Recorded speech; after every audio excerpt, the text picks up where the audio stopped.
In our first story, prosecutors handling the case of two teenagers alleged to have killed a 10-year-old boy for money rituals say they need more time to determine the actual age of the suspects.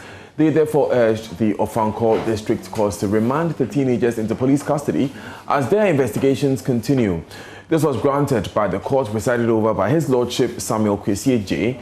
The teenagers have been slapped with charges, including that of murder over the alleged act that has left residents of Kasoa Ritual in a state of shock.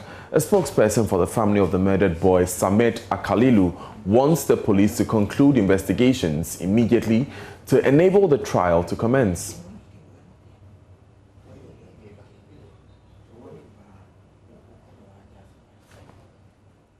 Obviously, it is pointing to the fact that the case may delay.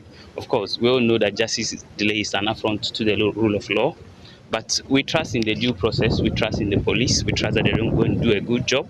But for us as a family, we felt the basic issues of ages would have been rectified by now, and that could have cleared the air and the way. But we still trust in the due process, and we hope that as early as possible, all these preliminary issues and that are going to prevent expeditious trial will be kept or will be found or solved. Then we can hit the road as early as possible. The family needs justice.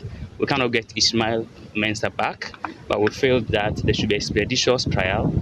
The more the case drags, the more a lot of emotions are still involved, resources are expended and all of that. And so we just want to see a finality and a closure of this matter as early as possible. And I think that the family will go asleep.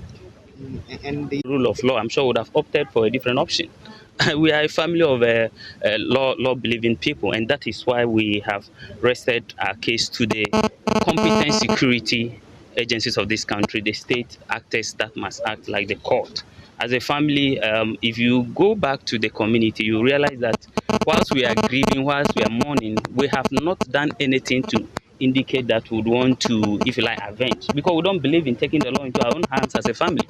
Our belief is that Ghana is ruled by competent laws. The 1992 Constitution, the Criminal Procedure Code, and other laws are enough. And so for us to say we want to take the law into our own hands, that is out of the case. So if it's because of our family, I can assure the good people of this country that if we do not believe in the police and the court, we wouldn't have come here in the first place. So yes, keeping them there is also for their safety. I also agree, because we cannot control everybody's emotion. But for us as a family, I can speak with authority. Several meetings have been held, and that is why we are neighbors, at least for one of them, one of the accused persons.